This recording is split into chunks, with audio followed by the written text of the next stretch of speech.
Power కు ఉన్న పవరే వేరబ్బా. పవన్ కళ్యాణ్ చూస్తే పక్కా ఇప్పుడు అదే అనిపిస్తోంది. ఇన్నాళ్ళు సినిమాల్లోనే పవర్ స్టార్ గా వెలుగుతున్న ఆయన ఇప్పుడు పొలిటికల్ గాను పవర్ స్టార్ అయిపోయారు. కూటమి ప్రభుత్వాన్ని ఏర్పాటు చేయడంలో కీలకంగా వ్యవహరించిన పవన్ కళ్యాణ్ డిప్యూటీ సీఎం గా ఏపీలోనే కాదు ఇటు తెలంగాణ రాజకీయాల్లో కూడా హాట్ టాపిక్ అవుతున్నారు. అక్కడ కమలంతో కలిసి నడుస్తున్న ఆయన ఇక్కడ కూడా అలాంటి అడుగులే వేస్తారా అనే చర్చ మొదలైంది. ఇప్పుడు క్లారిటీ కనిపించకపోయినా కనుచూపు దూరంలో ఆ దిశగా ఎన్నో ప్రయత్నాలు అయితే జరగబోతున్నట్టు తెలుస్తోంది. ఇన్నాళ్ళు సినిమాల్లోనే పవర్ స్టార్, ఇప్పుడు పొలిటికల్ గా మోర్ పవర్ఫుల్ స్టార్. ఏపీలో కుదిరిన దోస్తీ తెలంగాణలోనూ మొదలవుతుందా? ఏపీలో విజయం తెలంగాణలో జనసేన బలం పెంచిందా?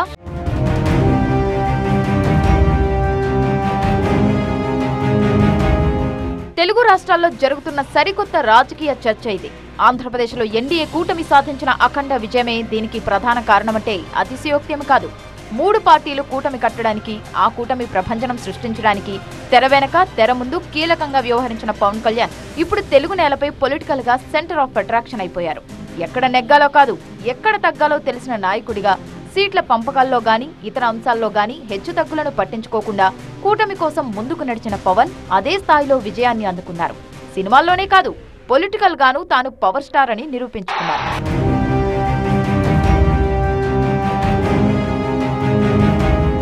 అవును, పవన్ ట్రెండ్ ఫాలో అవ్వరు, ఆయన కొత్తగా ట్రెండ్ సెట్ చేస్తారు. దాన్నే మరెవరైనా ఫాలో అవ్వాలి తప్ప ఆయన ఇంకొకరిని ఫాలో అవ్వడం ఉండదు. అందుకేనేమో ఎన్నో ఆటుపోట్లు, అవమానకరమైన ఓటములు తట్టుకొని ఇప్పుడు 100% విక్టరీతో ఏపీ రాజకీయాల్లో కొత్త ట్రెండ్ సృష్టించారు. అలా ఏపీలో ఆయన సృష్టించిన పవర్ మానియా ఇప్పుడు మెల్లగా తెలంగాణ వైపు మళ్లినట్టు కనిపిస్తోంది. తెలంగాణలోనూ జనసేన కార్యక్రమాలు ఊపందుకుంటాయా అనే చర్చ మొదలైంది.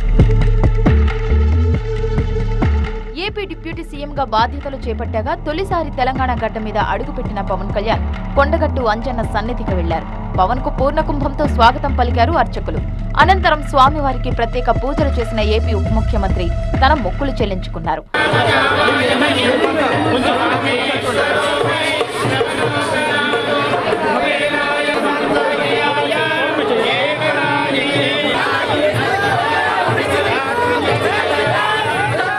పవన్ కళ్యాణ్ రాకతో జనసేన కార్యకర్తలు, అభిమానుల్లో కొత్త ఉత్సాహం వచ్చేసింది.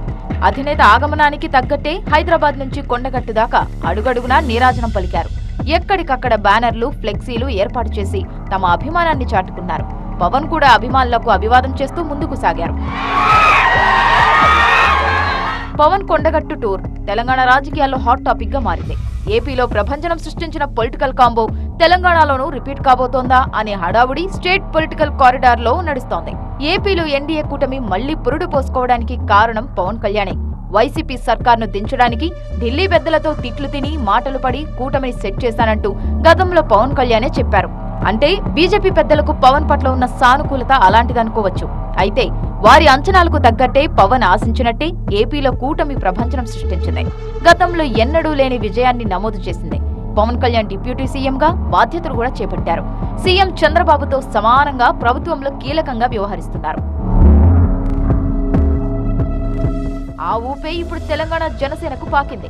తెలంగాణలోనూ జనసేన, బీజేపీలో కలవబోతున్నాయా అనే చర్చ జోరందుకుంది. ఇప్పుడు ఏపీ ఎన్డీఏ కూటమిలో 3 పార్టీలు ఉన్నాయి కాబట్టి తెలంగాణలోనూ అదే కూటమి కలిసి పనిచేస్తుందా, లేక జనసేన, కాషాయసేన మాత్రమే కలిసి పనిచేస్తాయా అనేదే తెలియాల్సి ఉంది. ఆంధ్రప్రదేశ్లో భారీ విజయం తర్వాత జనసేనకు తెలంగాణలోనూ డిమాండ్ పెరిగినట్టు కనిపిస్తోంది.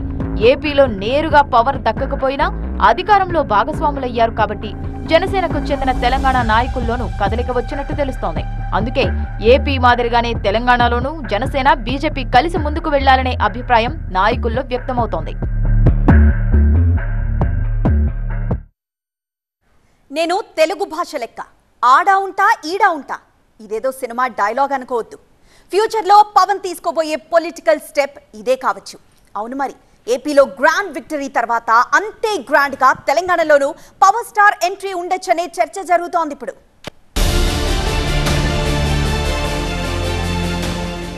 తెలంగాణలో జనసేన యాక్టివ్ అవుతుందా?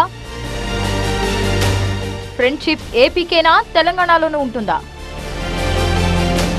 తెలంగాణ గట్టు మీద కాషాయ సేనతో జనసేన కలుస్తుందా? ఉద్యమ గడ్డపై గాజు గ్లాసు గర్జిస్తుందా? దేశానికి కాబోతున్న మొట్టమొదటి బీసీ ప్రధానమంత్రిని మీరు దురహంకారంతో తిడితే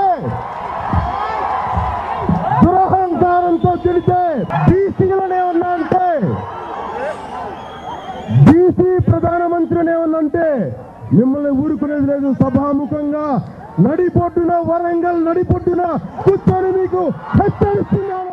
2014లో జనసేన పోటీ చేయకపోయినా ఎన్డీఏ కూటమిగా ఎన్నికల్లో ప్రచారం చేసిన పవన్ కళ్యాణ్ చూపిన ఉగ్రరూపం ఇది.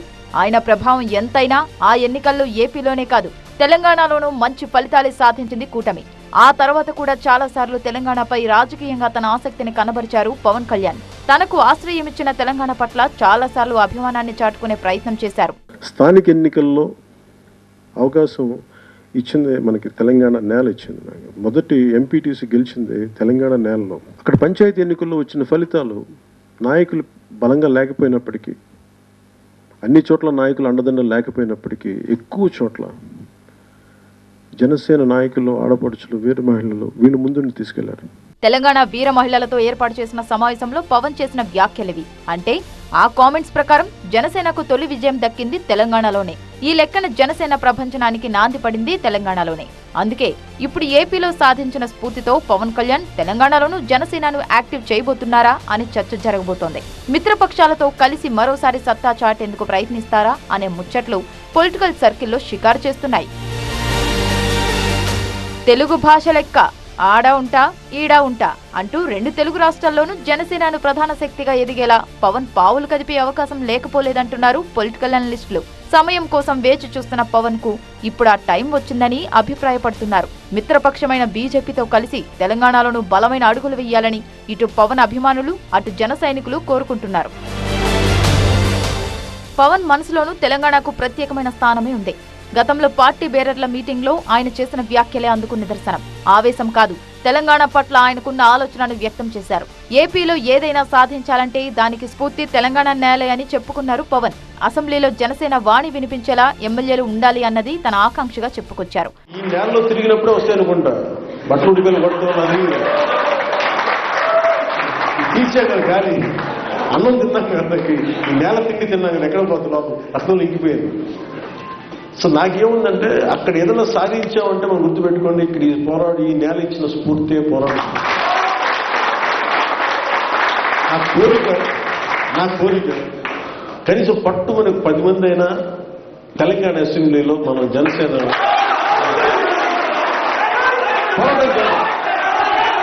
పోరాటం చేద్దాం, మాట్లాడదాం. 2014 ఎన్నికల్లో 2 తెలుగు రాష్ట్రాల్లోనూ ఎన్డీఏ కూటమికి మద్దతుగా నిలిచిన జనసేన ఆ తర్వాత ఏపీలో పోటీ చేసిన తెలంగాణలో మాత్రం ఎన్నికల క్షేత్రంలోకి పెద్దగా దిగలేదు. అయితే పలుసార్లు పోటీకి ప్రయత్నించినా ఎందుకో వెనకడుగు వేశారు పవన్.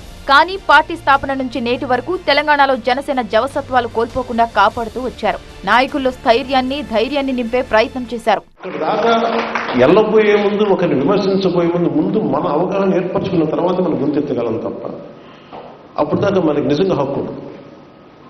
తెలంగాణ ప్రజలకు మనం ఏం సమాధానం చెప్తాం, మీరు ఎందుకు వచ్చారని ఎవరిని అడిగితే మేము భుజం కాయడానికి వచ్చామని చెప్పడం అంతే. మీ సమస్యలు విన్నవించుకోవడానికి తెలియజేసుకోవడానికి వచ్చి, అర్థం చేసుకోవడానికి వచ్చాం, అవసరమైతే మా భుజం ఇవ్వడానికి వచ్చాం. దీంట్లో బాగా ఒక 14 స్థానాల్లో కానీ 7 స్థానాలు మీరు ఎలా చెప్తే అలాగా బలంగా పోటీ చేద్దాం. ప్రతి నియోజకవర్గంలో నేను తిరుగుతాను. గతంలో ఏ సందర్భంగానైనా పవన్ చేసిన కామెంట్స్ గమనిస్తే ఆయనకు తెలంగాణ రాజకీయాల పట్ల ఉన్న ఆసక్తి స్పష్టమవుతుంది. మరిప్పుడు పవన్ కు పవర్ఫుల్ టైం నడుస్తోంది. తెలంగాణలోనూ ఆ జోష్ తప్పదని మాట వినిపిస్తోంది. కానీ జనసేన, బీజేపీ తెలంగాణలో చేయి కలుపుతాయా అనే ముచ్చటకు స్పష్టమైన సమాధానం మాత్రం ఏ వర్గం నుంచి రావడం లేదు. ఆ విషయం అధిష్టానం చూసుకుంటుందంటూ కూల్ గా చెప్పేశారు కేంద్ర మంత్రి బండి సంజయ్. ఇటు జనసేన నుంచి కూడా తెలంగాణలో పొత్తుకు సంబంధించి ఎలాంటి అప్డేటు లేదు. మా జాతీయ అధ్యక్షుడు జేపీ నడ్డా గారు, మా రాష్ట్ర అధ్యక్షుడు కిషన్ రెడ్డి గారు, కాబట్టి వారు ప్రతిపాదించారు కాబట్టి, ఒక ప్రతిపాదన ముందు పెట్టారు కాబట్టి మా రాష్ట్ర అధ్యక్షులు, మా జాతీయ అధ్యక్షులు, మా పార్టీ మొత్తం అందరు కూర్చొని ప్రజాభిప్రాయము, కార్యకర్తల అభిప్రాయము, నాయకుల అభిప్రాయం సేకరించి దానికి అనుగుణంగా వివరిస్తుంది తప్ప బండి సంజయ్ ఇయ్యాల మేము జనసేనతో పొత్తు పెట్టుకుంటాము అంటే అటువంటి పార్టీ మాది కాదు. కాబట్టి వారు ప్రతిపాదన ముందు పెట్టినారు. దాని గురించి పార్టీ ఆలోచిస్తే అందరూ కలిసి పార్టీ ఆలోచించి నిర్ణయం ప్రకటిస్తారు. మరి తెగింపుతో తెగబడి కొట్లాడే తెలంగాణ జనమంటే తనకెంతో గౌరవమని చెప్పే పవన్ ఈ ఉద్యమ గడ్డపై రాజకీయాలు చేస్తారా, ఏపీకి పరిమితమవుతారా అన్నది కాలమే నిర్ణయించాలి. 2 రాష్ట్రాల రాజకీయాల్లోనూ ఇప్పుడు ఇదే మోస్ట్ సస్పెన్స్ క్రియేట్ చేస్తున్న అప్కమింగ్ పొలిటికల్ కథాచిత్రంగా మారింది.